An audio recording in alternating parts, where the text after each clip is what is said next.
तो प्यारे बच्चों, इस वीडियो में class 10th subject math mid term practice paper के आगे के क्वेश्चन को सॉल्व करेंगे, दोनों मीडियम में।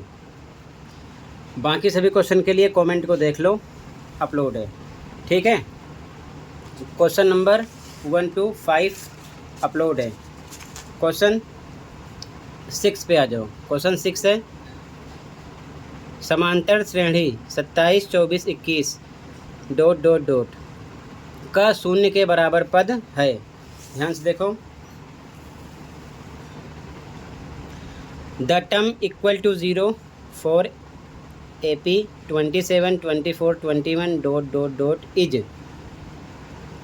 सॉल्यूशन देखो, यहाँ पर AN 0 हमें निकालना है, ठीक है। आंसर नंबर 6, ध्यान से देखो। AP है 27, 24, 21, तो A निकालेंगे फर्स्ट टर्म यानी कि पहला पद 27 हो गया। D निकालेंगे कॉमन डिफरेंस यानी कि सार्वंतर, दूसरे में से पहला माइनस करो या फिर तीसरे में से दूसरा, यानी A2 में से A1 करो या फिर A3 में से A2। तो 24 में से 27 माइनस करेंगे, -3 आया। हमको निकालना है AN इक्वल टू 0, यानी कौन सा पद 0 के बराबर होगा। तो AN का formula A + n-1D equal to 0। A पर 27 प्लस से प्लस n-1, n का पता नहीं है, सेम लिखो। D पर -3 इक्वल टू 0, प्लस 27 0 की तरफ आएगा, -27 हो जाएगा। इधर ब्रैकेट तोड़ो, -3 का n से करो -3n, माइनस प्लस 3 का 1 से करो 3 इक्वल टू -27। अब -3n रोको, प्लस 3 इधर आएगा, माइनस का हो जाएगा, क्योंकि नंबर को नंबर की तरफ भेजेंगे, n में ये ऐड नहीं होगा। -3n equal to minus plus -30, दोनों तरफ माइनस से माइनस कट हो गया।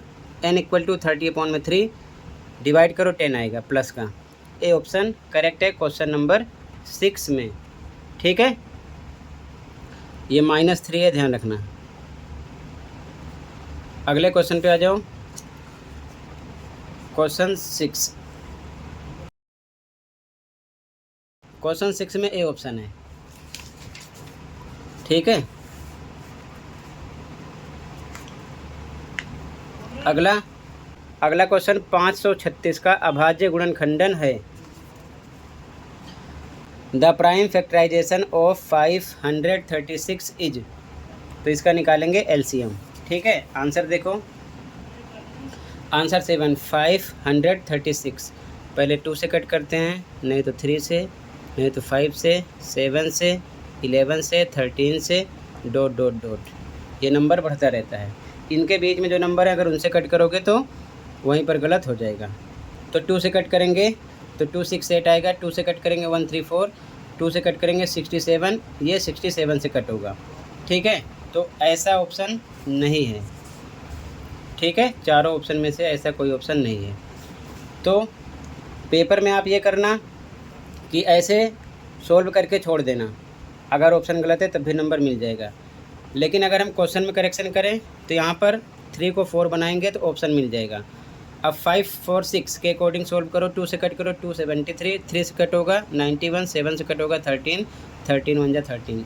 इसका फैक्टर है 2 3 7 13। तो ऐसा ऑप्शन बी है, ठीक है। तो इसके अकॉर्डिंग बी ऑप्शन करेक्ट हो जाएगा, ठीक है, ध्यान रखना। 2 3 7 13, ठीक है। अगले क्वेश्चन पे आ जाओ। कहीं पर कोई डाउट होगा बताना। अगला क्वेश्चन 8, यदि triangle XYZ similar triangle CBA यानी कि समरूप है और XZ/CA इक्वल टू 2/3 है, तो X तथा C से उनकी सम्मुख भुजाओं पर खींचे गए संगत शीर्ष लंबों का अनुपात है। इंग्लिश में,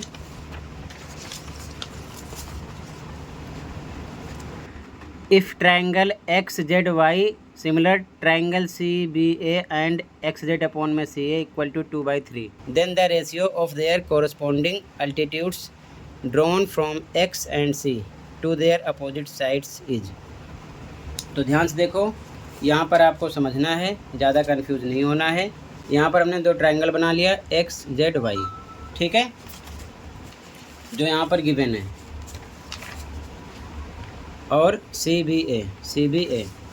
अगर हम एक्स एंड सी से अल्टीट्यूड यानी सिरसिलम खींचेंगे तो एक्स से पी बनेगा, सी से क्यू बनेगा। तो लिखेंगे गिवन यानी दिया है triangle X Z Y similar triangle C B A, ये दोनों समरूप हैं। एक्स जेड अपॉन में सी ए 2/3 है। तो बस रीजन लिख देना, रीजन ध्यान रखना, थ्योरम पढ़ लेना, ठीक है, कि दोनों त्रिभुज समरूप हैं, साफ साफ क्वेश्चन में पता है। इसीलिए एक्स और सी से उनकी सम्मुख भुजाओं पर खींचे गए संगत शीर्षलंबों का अनुपात बराबर होगा। यानी इंग्लिश में both triangles are similar, the ratio of their corresponding altitudes drawn X and C to their opposite sides will be equal to the ratio of their corresponding sides। तो कहने का मतलब XP CQ का भी ratio same निकलेगा 2/3, ठीक है, D option हो जाएगा करेक्ट, ठीक है। ऐसे रीजन लिख लो। आंसर नंबर 8 हो गया। कहीं पर कोई डाउट होगा बताना, ठीक है। अगले क्वेश्चन पे आ जाओ। तो यहाँ पर आपका डी ऑप्शन हो जाएगा, ठीक है।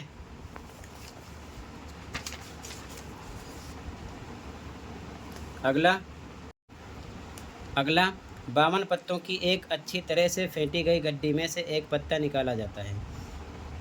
इस बात की प्रायिकता ज्ञात करनी है कि वह पत्ता फेस कार्ड नहीं होगा। 1 card is drawn from A well shuffled deck of 52 cards. The probability that the card will not be a face card is. तो टोटल पत्ते कितने होते हैं? 52, ठीक है। कितने होते हैं? 52। फेस कार्ड ना हो यानी कि चित्र वाला ना हो, ये क्वेश्चन में हमसे पूछ रहे हैं। तो एक बार आप पत्ते को देखो ताकि सारे डाउट क्लियर हो जाएं, ठीक है। अब ध्यान से देखो बच्चों, टोटल पत्ते होते हैं 52। क्वेश्चन में कह रहे हैं कि चित्र वाला ना हो, तो फेस कार्ड कितने होते हैं? गुलाम के 4, रानी के 4, राजा के 4, 1 2 3 4 5 6 7 8 9 10 11 12, 12 पत्ते होते हैं। इंग्लिश में भी देख लो, जैक क्वीन किंग 4 8 12, चित्र वाले यानी फेस कार्ड 12 हैं। तो यहाँ पर कह रहा है कि चित्र वाले ना हो, फेस कार्ड ना हो। तो सॉल्यूशन देखो कैसे लिखोगे, तो ध्यान से देखो सॉल्यूशन। सबसे पहले लिखोगे कुल परिणाम यानी कि टोटल आउटकम्स 52, टोटल पत्ते कितने हैं? 52। फिर लिखोगे favourable outcomes for not be a face card, face card ना होने के लिए अनुकूल परिणाम। तो फेस कार्ड कितने हैं? 12 हैं, ठीक है। तो 52 में से 12 माइनस कर देंगे, कितना आ जाएगा? 40। तो प्रोबेबिलिटी बनेगी अनुकूल परिणाम 40, कुल परिणाम 52, यानी कि फेवरेबल आउटकम्स 40, टोटल आउटकम्स 52। इसको सॉर्ट करो 2 से 20 26, फिर 2 से कट करो 10 13 आ जाएगा, सी ऑप्शन हो जाएगा। इस चैप्टर के मोस्ट इंपॉर्टेंट क्वेश्चन की सीरीज अपलोड है, कमेंट को देख लेना, प्रैक्टिस कर लेना, उससे बाहर क्वेश्चन नहीं आएगा, ठीक है। इसमें तो क्वेश्चन ईजी हैं लेकिन उसमें डिफ़िकल्ट क्वेश्चन भी मेंशन है जो बार बार रिपीट हुए हैं। अगले क्वेश्चन पे आ जाओ। तो यहाँ पर आपका हो जाएगा सी ऑप्शन, ठीक है।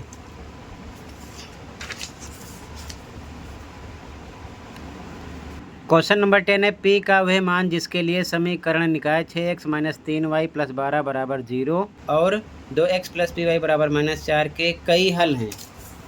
इंग्लिश में, the value of P for which the system of equations 6x - 3y + 12 = 0 and 2x + py = -4 has many solutions is. ये चैप्टर 3 से है। चैप्टर 3 के मोस्ट इंपॉर्टेंट क्वेश्चन की सीरीज अपलोड है, कमेंट को देख लेना। इसमें भी इजी क्वेश्चन है, उसमें डिफ़िकल्ट क्वेश्चन है, तो स्टैंडर्ड बेसिक में वैसे ही क्वेश्चन मिलेंगे। तो प्रैक्टिस करो पूरे चैप्टर की अच्छे से, ठीक है। क्वेश्चन हो गया, सॉल्यूशन पे आ जाओ। आंसर नंबर 10, इक्वेशन लिखा गया, ये 1 हो गया, सेकंड लिखा गया, तो इसको एक जैसा करो पहले। 2x पर 2x, py यहाँ पर इक्वल किधर नंबर है तो +4 ये हो जाएगा, -4 इधर आएगा तो = 0। अब देखो x पर x, y पर y, नंबर पर नंबर, इक्वल पर इक्वल, 0 पर 0, एक जैसा कर लेना सबसे पहले, ठीक है। काफ़ी बच्चे गलती यही कर देते हैं।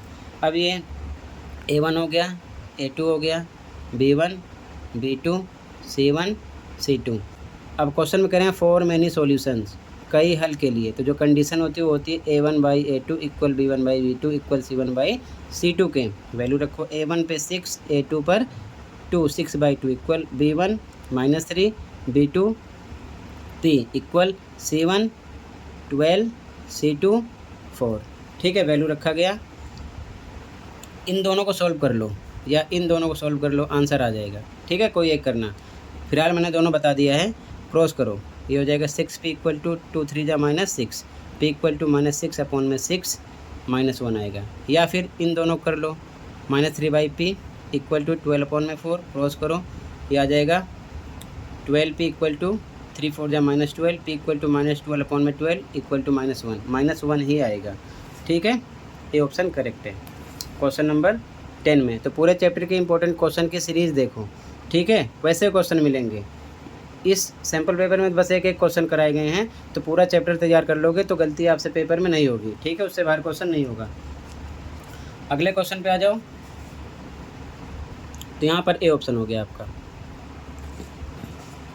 ठीक है, क्वेश्चन नंबर 11 है, ध्यान से देखो। शब्द एक्स कम्युनिकेशन से एक स्वर चुनने की प्रायिकता है।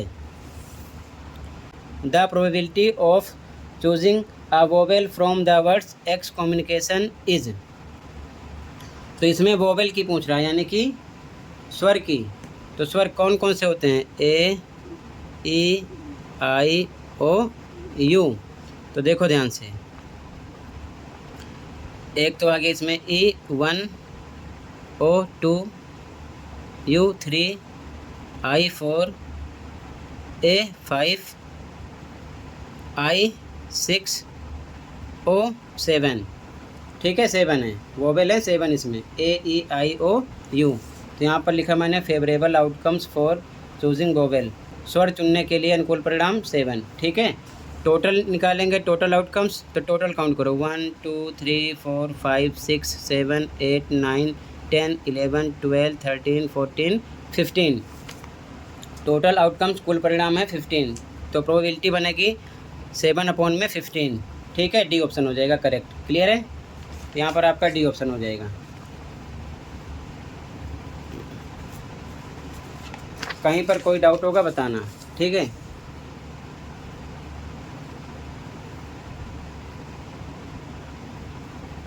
अगला देखो, बिंदुओं 6 -3 और -14 11 को मिलाने वाले रेखाखंड का मध्य बिंदु है।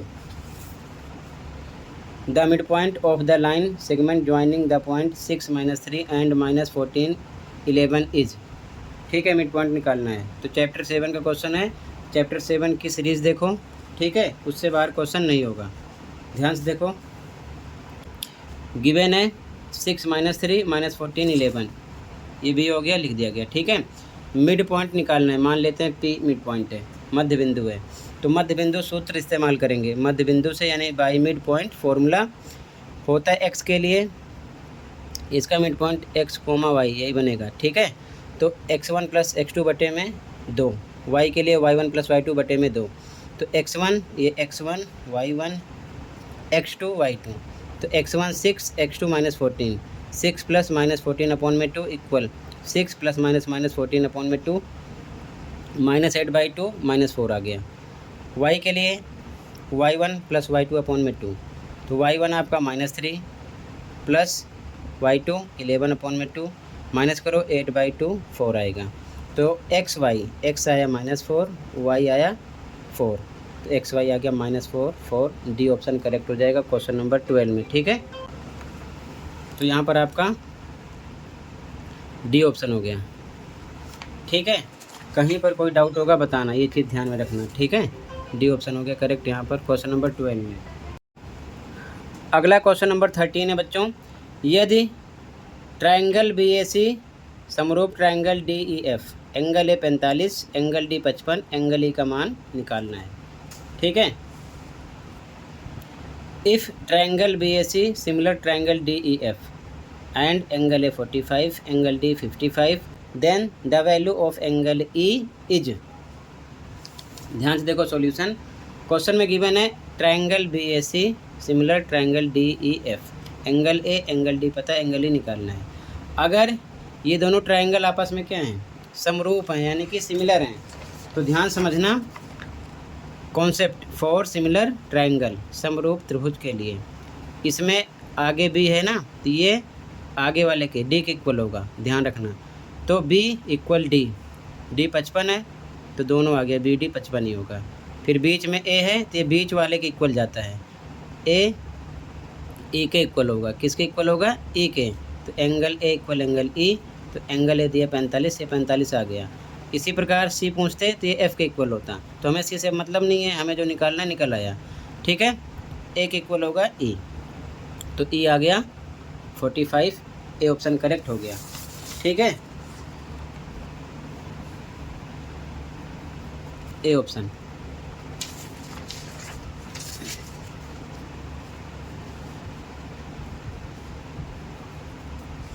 ए ऑप्शन हो गया। ठीक है,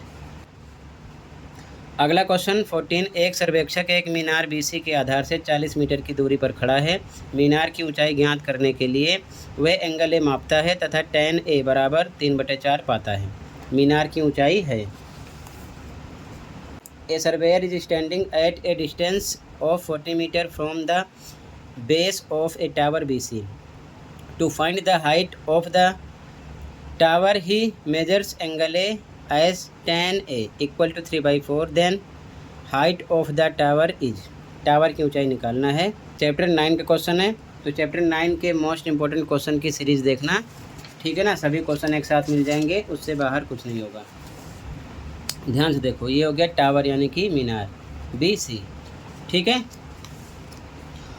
कह रहा है कि BC के आधार से 40 मीटर दूरी पर खड़ा है। BC के आधार से 40 मीटर की दूरी पर खड़ा है, तो डिस्टेंस AB कितनी हो गई, BC के आधार से B ये आधार हुआ यानी बेस, ये डिस्टेंस हो गई 40। ठीक है, मीनार की ऊंचाई ज्ञात करने के लिए वे एंगल ए मापता है, तो एंगल ए माप रहा है यहाँ पर मान लो। ठीक है, और इसकी वैल्यू है 3/4। ये हो गया परपेंडिकुलर यानी कि लंब, और ये हो गया बेस यानी कि आधार। ठीक है, परपेंडिकुलर है, ये लंब है, और ये बेस यानी कि आधार। ठीक है, ध्यान रखना। तो हमको ऊंचाई निकालना है, तो tan में लंब आधार का कॉम्बिनेशन होता है, तो हम tan ए लगाएंगे, लंब बटे आधार यानी कि P/B। tan ए क्वेश्चन में गिवन है, अगर उसने यहाँ से tan ए लिया है तो यहाँ पर 3/4 बता रहे हैं। ठीक है, तो इसकी जगह 3/4 रखेंगे, इक्वल टू लंब BC है, BC लिखा, आधार 40 है, 40, क्रॉस मल्टीप्लाई करेंगे 4BC इक्वल टू 3 का 40 से मल्टीप्लाई होगा। BC इक्वल टू 4 डिवाइड में आएगा, 4 1 जा 4, 10 जा 40, 10 3 जा 30, सी ऑप्शन हो जाएगा। ठीक है, क्वेश्चन नंबर 14 में कहीं पर कोई डाउट होगा बताना। यहाँ पर सी ऑप्शन हो गया। ठीक है, अगला question, the ratio in which the point P T-2 divides the line segment joining the point D -4 3 and C 2 -4 is। बिंदु P T-2 बिंदुओं D -4 3 और C 2 -4 को मिलाने वाले रेखाखंड को अनुपात में विभाजित करता है। चैप्टर 7 का क्वेश्चन है, तो सीरीज देखना, ध्यान रखना। ठीक है, सॉल्यूशन पे आ जाओ।